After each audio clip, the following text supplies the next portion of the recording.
नमस्कार। डॉक्टर राम कुशल सिंह, सलाहकार the Saksaria Biswa sugar factory. आज अब्दुल हादी साहब के खेत पर हम लोग गन्ना बुआई कार्यक्रम में उपस्थित हैं और आप लोगों के छोटी छोटी गलतियों का निराकरण करने के लिए यह वीडियो बनाई जा रही है। कृपया आप इसे सब्सक्राइब करें, देखें, अपने मित्रों में शेयर करें, जिससे गन्ना बुआई की छोटी छोटी भ्रांतियों को दूर की जा सके। सबसे पहले बात आती है कि गन्ने के बीज का चयन कैसे करें। मित्रों, ये कोसा 13-235 का गन्ना है। ये गन्ना ठोस होता है और इसमें ध्यान देने की बात है कि गन्ने की जो गांठ है, जहां आई बड होता है या आप आंख कहते हैं, उससे ऊपर 1 इंच केवल और बिल्कुल धारदार कटाई करिए। नीचे आप बढ़ा सकते हैं। 1 आंख का टुकड़ा बोने पर 100% जमाव होगा। खेत की तैयारी कैसे करें आप देख रहे हैं। 4 फीट की दूरी पर और ये जो लाइनें निकली हैं, इनकी गहराई 10 सेंटीमीटर है। इसमें इन्होंने जो वर्मी कंपोस्ट से जो खाद बनती है, उसको इन्होंने सभी नालियों में डाला है। हम उम्मीद करेंगे कि वर्मी कंपोस्ट को भी फोकस किया जाए, जिससे हमारे किसान भाई या तो अच्छी कंपोस्ट डालें या वर्मी कंपोस्ट डालें या जीवामृत डालें या घन जीवामृत डालें, जिससे कि जो आपकी जमीन है उसकी ताकत बढ़े और आपका खेत की उर्वरा शक्ति बढ़े। दूसरी बात यह है कि आपने गहराई कर ली, आपने वर्मी कंपोस्ट डाल दिया।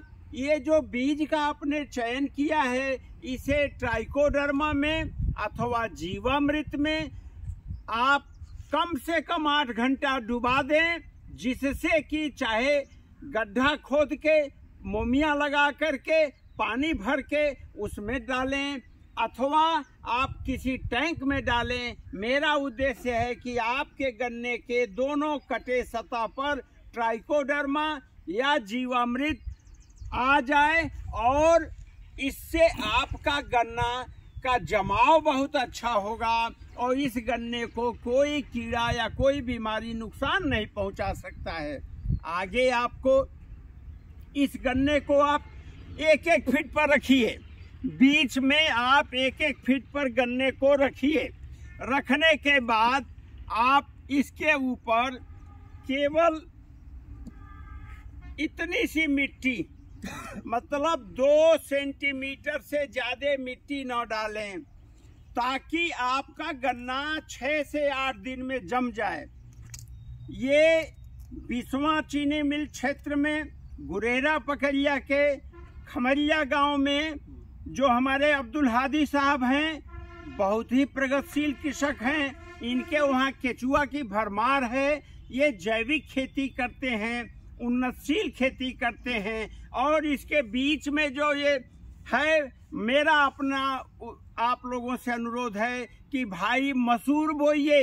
ये जो मिट्टी है दोनों तरफ, इसके बीच में जब आप मसूर बोएंगे, मसूर बोने की ISR लखनऊ से हम लोगों ने मशीनें खरीदी हैं, वो आपको उपलब्ध हो जाएगी और वो मशीन आपको बीज के जमाव से लेकर के और फली बनने तक, यानी आप जब मसूर बोएंगे तो उससे आपको 25% अतिरिक्त जैविक खाद उस आपकी मिट्टी में आ जाएगा। साथ में सबसे बाजार में अधिक मूल्य होने के कारण आपको 3 से 4 महीने में आपके पॉकेट में 1 बीघा या 5,000 रुपये एकड़ की आमदनी हो जाएगी। तो मेरा, क्योंकि 100 रुपये से मसूर का मूल्य कहीं कम नहीं है। दाल का आप दाल खाएंगे, बाजार से आप अतिरिक्त आमदनी कर सकते हैं। साथ में आपको न उसके लिए अलग से फर्टिलाइजर देना है, न ही आपको अलग से सिंचाई करनी है, सब कुछ गन्ने के साथ करेंगे, वो आपको मुफ्त में मिल जाएगा। जो किसान भाई रासायनिक खेती कर रहे हैं उनसे अनुरोध है कि वो 4 बोरी सिंगल सुपर फास्फेट, जिसमें बोरान और जिंक का, चाहे वो ग्रो प्लस कंपनी का हो चाहे किसी कंपनी का हो, आपको फास्फोरस मिल जाए, आपको कैल्शियम मिल जाए, आपको जिंक मिल जाए, सल्फर मिल जाए, तो आप सिंगल सुपर फास्फेट और म्यूरेट ऑफ पोटास की जगह आप ऑर्गेनिक पोटास बाजार से खरीदें और वो सस्ते दाम पर है। तो 1 बोरी सिंगल सुपर फास्फेट, 1 बोरी 1 बीघा में या 5 बोरी 1 एकड़ में, और 1 बोरी म्यूरेट ये पोटास ऑर्गेनिक पोटास लेते हैं तो उसकी मात्रा 2 बोरी भी कर सकते हैं, क्योंकि पोटास ज़्यादा डालेंगे तो आपकी फसल मजबूत होगी, गन्ना गिरेगा नहीं। तो कुल मिला के यूरिया का या डीएपी का या एनपीके का आप बुआई के समय इस्तेमाल ना करें, क्योंकि जमाव के लिए 3 चीज़ चाहिए। सूरज की नमी चाहिए, जो आप गन्ने को डुबा करके पा जा रहे हैं।